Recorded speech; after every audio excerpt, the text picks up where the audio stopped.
So let's keep going with elements, compounds, and mixtures. All right, quick review of the states of matter like we talked about last time.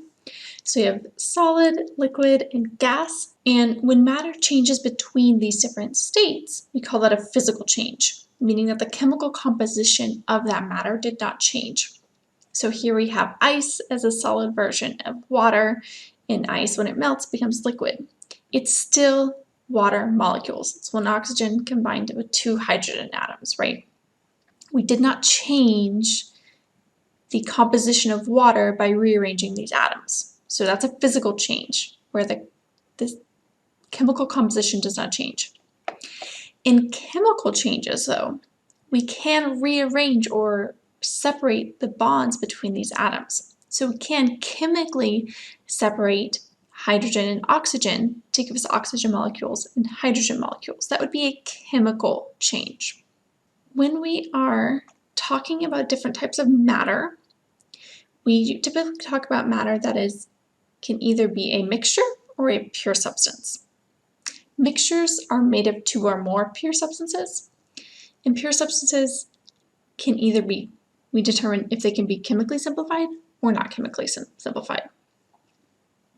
So let's talk first about mixtures, those combinations of two or more pure substances. So we can either have a heterogeneous mixture, which means that if we were to zoom in on different portions of this mixture, we would see slightly different structures, slightly different substances. So here, for example, we have maybe some fresh milk. Typically, once we let milk settle, if it's fresh and it hasn't been processed at all, there's typically going to be a layer of cream or a fatty layer on the top. And then underneath that is what we think of as milk. So if we were to zoom in on this substance if we were to zoom in on this mixture here, we would see what we would recognize as milk. But if we were to zoom in here on this top layer, it'd be much thicker, it'd have a much higher fat content, and we would consider that cream. Think like heavy whipping cream or something like that. Heterogeneous mixtures are not uniform in their composition, and they can take both solid, liquid, and gaseous states. And they're typically, heterogeneous mixtures can be separated by their physical properties, most often differences in densities or maybe differences in melting or freezing temperatures. A homogeneous mixture is a mixture in which the two or more pure substances are distributed equally throughout the mixture. These are oftentimes called solutions as well. So in that homogeneous mixture of skim milk, zooming in on the different sections, we can see the flat globule and the skim milk, but they're equally distributed. So if you were to zoom in on a section of the skim milk here and a section of the skim milk here, it would look basically the same. You would see an even distribution of fat to milk. So they look visually evenly distributed. So think also like dissolving salt into water.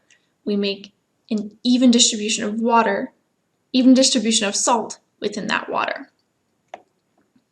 We can still separate the components of homogeneous mixture, again, based on their physical properties.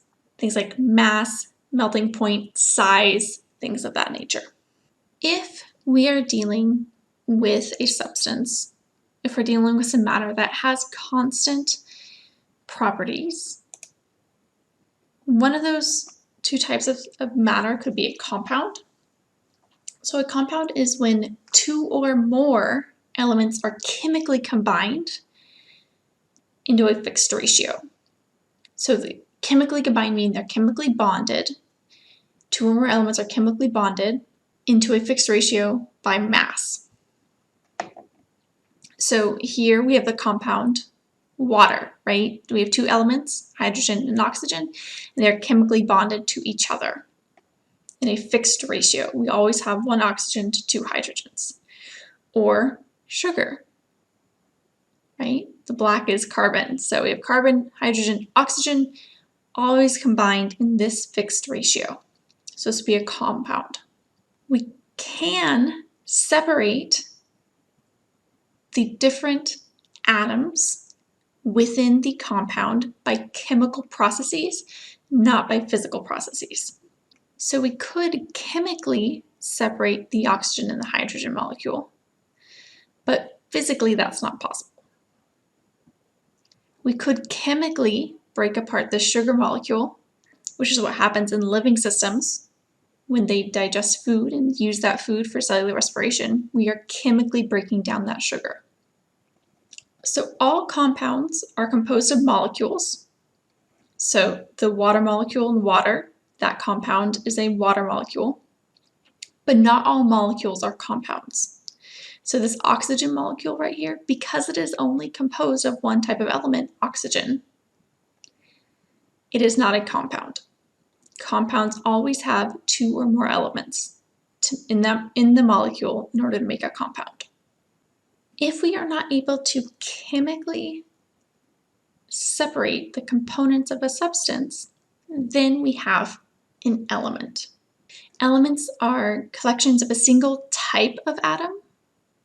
So for example, here in this gold molecule, this is composed of only atoms of gold. In this piece of sulfur right here, this is composed only of sulfur atoms that are maybe bonded together. In pure substances that are elements, the atoms may or may not be bonded together. So like in a helium gas, a sample of helium gas, which is what we typically fill balloons with, those helium atoms are not bonded together, but it's still a composition of helium atoms. So elements are collections of a single type of atom that may or may not be bound into molecules. Just to review, we can have matter that either has constant properties and compositions. If so, it would be a pure substance. If we can chemically simplify or break down that pure substance, it's a compound, like water or sugar, carbon dioxide. If that pure substance cannot be chemically simplified, then it would be an element. If we have matter that does not have constant properties and composition, we consider that a mixture. If that mixture is not uniform throughout, if we would look at different sections of that mixture and it does not look the exact same throughout, we would call that a heterogeneous mixture. If that mixture is uniform throughout, we look at sample different areas of that mixture and it is the exact same. There's no difference between any of the different samples. We say it's uniform throughout. We call that a homogeneous mixture.